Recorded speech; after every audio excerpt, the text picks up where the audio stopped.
Hola amigos de historias de terror, los saludo con gusto desde el norte del país. Más adelante les diré específicamente de qué parte. Debo admitir con pena que no conocía este canal hasta que encontré un par de historias de sectas que compartieron y la verdad me gustó la forma en que Gerardo las narró, a quien por cierto le mando un gran saludo. Pero la historia que realmente hizo que me animara a contar la mía fue la del sacerdote, ya que yo viví algo parecido, pero en mi caso, la secta vino desde la propia iglesia.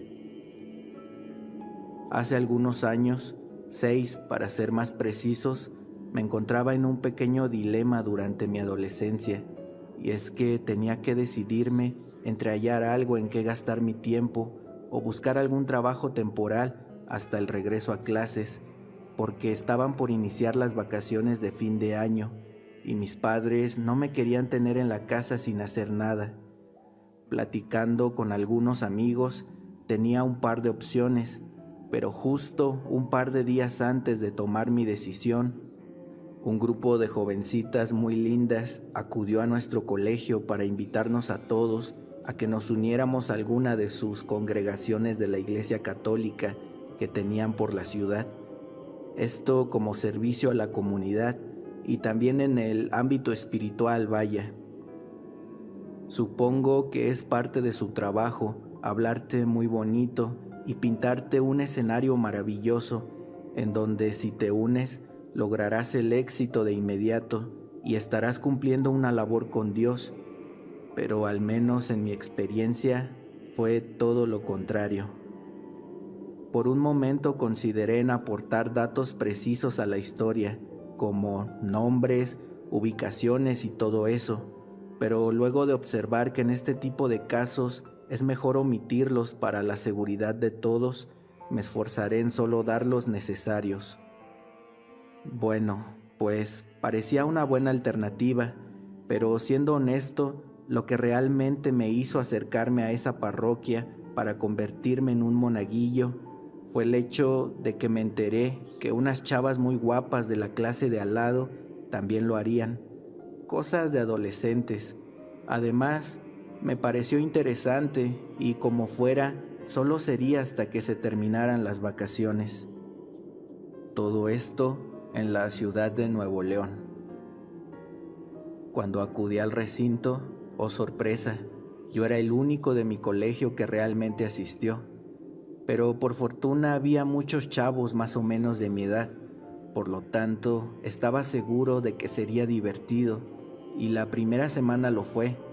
Nos enseñaron desde cómo acolitar hasta la forma en realizar el sagrario, todas nuestras tareas como monaguillos, el ofertorio, tocar la campanilla en la consagración y todo lo que conlleva esa bonita labor. Debo decir que fueron días muy gratificantes, pero sobre todo muy movidos, porque no todo se llevaba a cabo dentro de una iglesia. Nos llevaban como apoyo del señor sacerdote para cubrir eventos como bodas, bautizos y cosas así. Fue ahí donde empecé a notar ciertas rarezas con respecto a la iglesia y sus relaciones fuera de la misma. Hubo varias veces en que dichos eventos se orquestaban en casas muy lujosas, mansiones, tal vez sería el término adecuado. Algunas en zonas de muy difícil acceso y hasta con gente armada me tocó. Llegando a esta parte, me gustaría remarcar algo que pasó, pues creo este fue el punto de inflexión de todo lo que vino después. Nos llevaron a una zona imponente repleta de puros edificios en San Pedro Garza, ya que el señor sacerdote tenía que realizar una bendición eucarística en un edificio que iban a inaugurar en esa zona, unos empresarios españoles. Lo deduje tras escuchar su acento. Antes de entrar, El padre nos pidió que le apuntáramos nuestro nombre completo en una hoja que nos dio. Esto con la única intención de que él los tuviera en todo momento para así nunca olvidarlos. Esa fue la excusa. No le vimos mayor relevancia, por eso se los dimos sin preguntar más. Se terminó llevando a cabo la bendición del lugar y el padre se fue a platicar durante un momento con uno de esos empresarios, pero no fueron muy precavidos, pues desde donde yo estaba logré escuchar algo de su conversación. Aquel hombre le reclamaba tranquilamente sobre algo, pero el padre le insistía en que dicho asunto no era su responsabilidad. Mi curiosidad me hizo asomarme discretamente para poder ver algo. Fue ahí cuando sacó una hoja y se la entregó en las manos a ese hombre. En aquel entonces no comprendí ese preciso momento, pero hoy estoy seguro de que lo que le entregó el sacerdote a aquel sujeto fue el papel con nuestros nombres. El susodicho lo guardó rápidamente y le dijo al padre: «Espero que sean de utilidad para el Opus». «Yo también deseo que así sea», le respondió, y con un abrazo se despidieron. A partir de entonces, cambiaría mi percepción con respecto a ellos e iniciaría a cuestionarme en dónde me había metido. A menudo, cuando teníamos que salir fuera de nuestra parroquia, el señor sacerdote solía darnos un aventón en su coche, el cual, por cierto, no era para nada cualquier auto, un Chrysler negro muy bonito. Esto solo lo digo como anécdota. Y en el trayecto siempre nos hablaba sobre Dios, de cómo con nuestra labor regresábamos un poco de lo mucho que Él nos daba, hasta el grado incluso de siempre hacernos sentir mal y en deuda con Él y con la iglesia, claro. Nada era suficiente ante sus ojos. Debíamos ser un rebaño con la virtud de obedecer todo sin cuestionar nada, pues tu deber es ser un instrumento. Era una frase que utilizaba mucho para persuadirnos. Pasaron y pasaron los días, hasta que me pidieron los ayudara con algo, con los objetos litúrgicos por las mañanas, con su limpieza, acomodo y ese tipo de cosas. Por lo tanto, debía llegar muy temprano para tenerle todo listo al señor sacerdote antes de iniciar con la Santa Eucaristía. Se convirtió en algo habitual por el hecho de que en esa parroquia había mucho movimiento. Iban y venían personas a todas horas, por eso necesitaban apoyo constante, razón por la cual me tocó ver y escuchar muchas cosas.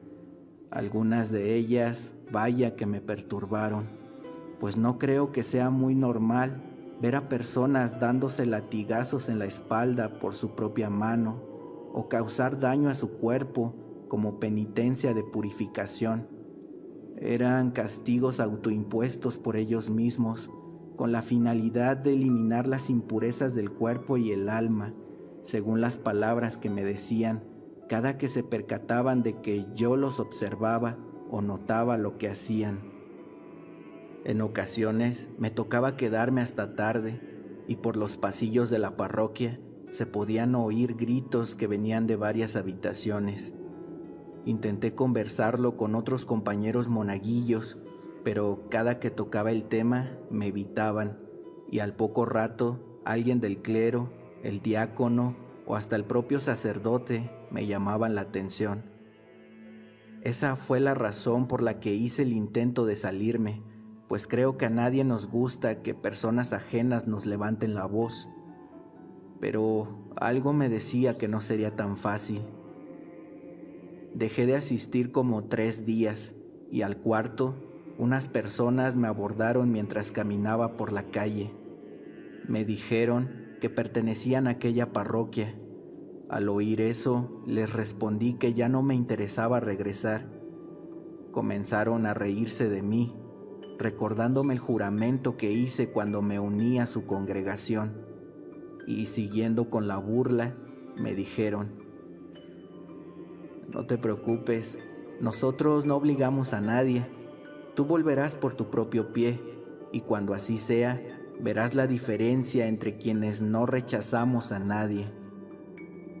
En los días posteriores, a mi padre lo despidieron de su empleo por un supuesto recorte de personal, y a mi hermano menor lo corrieron de la escuela por una aparente pelea que inició, aunque él jura que no fue así.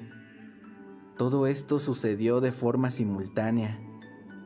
La pasamos mal varios días hasta que ya no pude más con la situación y en efecto, tuvieron razón, yo volví por mi propio pie. Me hicieron ver mi error y se encargaron de asegurarse que jamás volviera a intentar salirme de aquello a lo que ellos llamaban la obra de Dios. Tienes una muy bonita familia, tu padre, tu mamá, tu querido hermano. Sería una pena que le siga yendo mal solo porque tú no estás dispuesto a aceptar la obra de Dios en tu vida. Pero mira, te recibimos con los brazos abiertos porque nuestro Señor es misericordioso y no quiere ver a ninguno de sus hijos alejarse del buen camino. Y así me aceptaron de vuelta. A partir de entonces comenzarían a mostrarme su verdadera cara.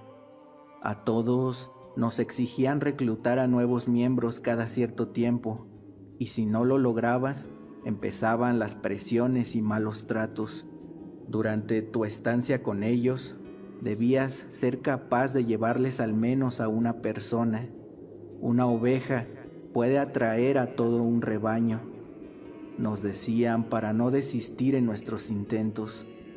Yo arrastré a un amigo con mentiras, prometiéndole el cielo, y a cambio solo lo metí en un profundo infierno.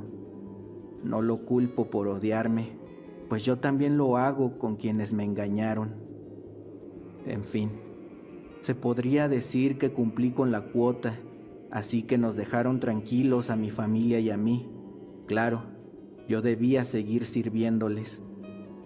A medida que pasaba el tiempo, con él se esfumaba mi capacidad de asombro, pues vi un sinfín de personajes desfilar por esa parroquia, con decirles que hasta un exmandatario se reunía con gente del clero a menudo. Pero no era el único, desde sujetos con apariencia de mafiosos, empresarios, famosos del medio artístico, tipos que veías en la televisión, en diferentes noticiarios nacionales. Todos elegían esa parroquia para reunirse. Ahora lo veo y entiendo por qué. Nadie sospecharía de la iglesia. Encabezaban juntas muy extrañas en donde hablaban de diferentes cosas, política, negocios, y también usaban esa iglesia como banco, pues varios de esos personajes que les mencioné pasaban a recoger dinero con nuestros superiores. ¿Cómo sé todo esto?, se preguntarán. Bueno, a los monaguillos nos utilizaban como sirvientes. Les llenábamos las copas con vino mientras ellos charlaban, por decir un ejemplo. Fue en una de esas charlas donde pude enterarme de algo. Hablaban sobre jóvenes que mandaban al extranjero, a España y los Estados Unidos principalmente, de lo que esperaban obtener de ellos luego de su preparación en esos países, pues al parecer, en su regreso a México, esta gente los colocaba en diferentes puestos de gobierno en todos los niveles, medios de comunicación u otros rubros donde pudieran ser de utilidad. Fue cuando me entró el miedo de que me quisieran mandar a mí también en algún momento. Para entonces, mis padres ya estaban enterados de mi situación.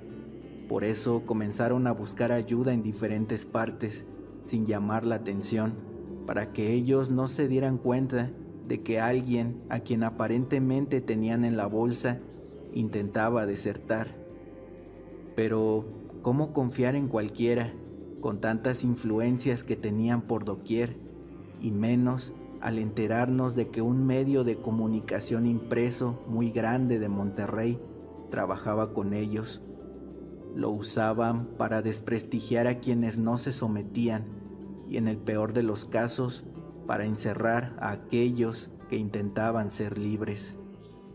Era por eso que nadie se podía salir. Les pedí a mis padres que ya no buscaran nada para evitar cualquier riesgo. Recuerdo que quien me dio esa información fue un chico como de 20 años.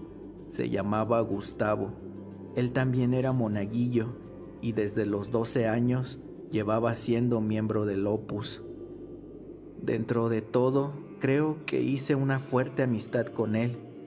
Cada que podíamos platicábamos un poco y él era quien me ponía al tanto de todo. Me contó cómo fue que lo reclutaron. Resulta que era alguien talentoso en el dibujo y en el arte del graffiti. Fue así que un grupo de jóvenes captaron su atención, invitándolo a pintar un mural en una iglesia de la colonia Independencia. Pero cuando se dio cuenta, ya estaba dentro. Intentó salirse varias veces hasta que casualmente inculparon a su padre por un crimen que no vale ni la pena mencionar. Los del Opus le prometieron ayudarlo para liberar a su padre, a cambio de su lealtad y compromiso con la obra. Y así transcurrieron los años para él, sin tener alguna solución real a su problema. Todos los miembros éramos apoyados para continuar con los estudios, pero al momento de llegar a la formación profesional, preferían mandarlos a esos países donde tenían mayor presencia, puesto que en México solo una universidad les garantizaba trato preferencial a quienes mandaban directo de la obra de Dios. Seguramente querrán saber qué universidad era esa.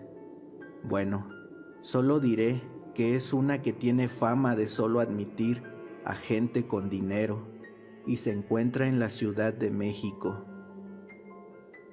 A mi amigo Gustavo lo estaban preparando para formar parte del clero, por eso es que estaba tan bien informado.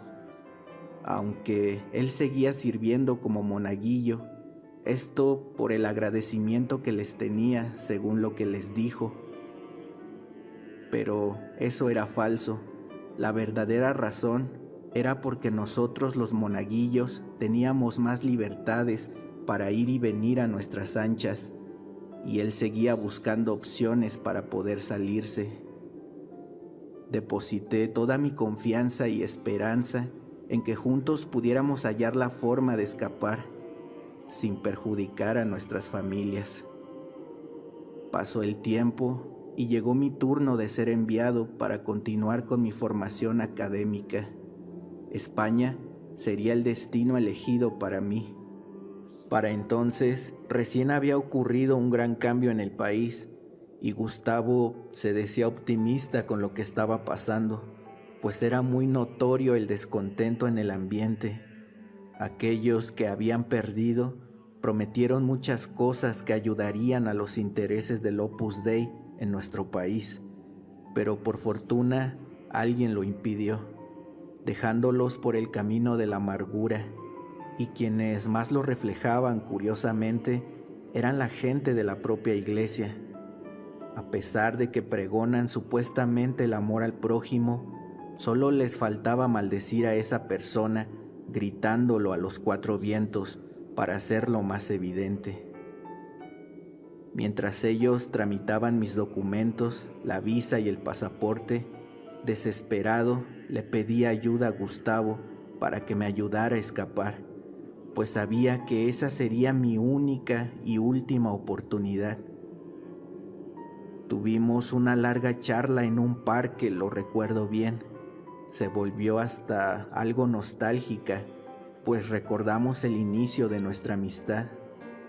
Entonces, después de un breve silencio, me dijo: me asignaron la tarea de llevarte al aeropuerto. Entonces, ya no hay marcha atrás. Tienes algunos días para preparar a tu familia. Te voy a ayudar a que te largues lejos. pero hay que ser muy discretos, porque mandarán ojos para asegurarse de que te subas al avión. ¿Recuerdas al periodista que nos caía tan mal? Pues ese andará cerca vigilando tu partida. Él se refería a un tipo nefasto que a nadie le agradaba, ni siquiera la gente del clero lo aguantaba, pero tenían que soportarlo porque el tipo era mandado por mandos más altos. Creo que recientemente se hizo más conocido porque lo descubrieron haciendo montajes periodísticos. La verdad, no me extraña, pues alguien así lo creo capaz de todo. Me dio especificaciones que yo pensaba acatar confiando completamente en su plan. Pero antes le dije: gracias, Gustavo. Independientemente de si esto funciona o no, te agradezco todo lo que has hecho por mí. Pero dime, ¿qué pasará contigo? Tranquilo, llevo mucho tiempo esperando esto y al fin llegó el día. Mi padre acaba de salir de prisión hace poco y nos iremos a otra parte para comenzar de cero. El Opus comienza a perder fuerza poco a poco, incluso dentro de la misma iglesia, y en México al menos, cada vez les están quitando más poder. Si queremos escapar, es ahora o nunca. Llegó el día. Mi familia, con otro destino diferente, se adelantarían unos días antes, yéndose muy lejos del norte. ¿A dónde? No lo diré. ¿Los volveré a ver? Espero que pronto. En el trayecto al aeropuerto, Gustavo me entregó otros boletos de avión, con un destino distinto a los que me dieron en la parroquia. La salida de los vuelos serían en días distintos, y ahí estaba la clave de todo. Yo debía golpear a Gustavo en la cara para alejarme corriendo del aeropuerto. Aquel tipo que nos observaba desde algún lugar me seguiría a mí, permitiéndole a Gustavo escapar donde ya lo esperaba su padre. Si yo lograba que me perdiera el rastro, cuando él usara sus medios para localizarme, encontraría esos boletos que fueron sacados a mi nombre. Eso me permitiría moverme con más tranquilidad. Y por fortuna así pasó. Han transcurrido solo un par de años y he tenido tiempo para reflexionar y pensar con calma en todo desde aquel día en que vi por última vez a Gustavo. Antes de despedirnos, nos deseamos suerte y con un fuerte apretón de manos dimos por finalizada nuestra amistad. No sé qué habrá sido de él, pero le estoy muy agradecido. Tampoco sé si esas mismas personas siguen metidas en aquella parroquia, pero a pesar de todo, sigo creyendo en Dios y sostengo que debe sentirse decepcionado por la forma en que el hombre lleva a cabo la religión, muy alejada de la que nos inculcó Jesucristo alguna vez. Y no creo que esto sea exclusivo de la Iglesia Católica, pues en todas existe el interés. Hasta parece que su único Dios es el dinero. Pronto volveré a ver a mi familia, estoy seguro de eso, y tal vez algún día pueda cruzar palabras con Gustavo una vez más. Les agradezco al canal y a todos por haberme dado la oportunidad de contar mi historia. Saludos.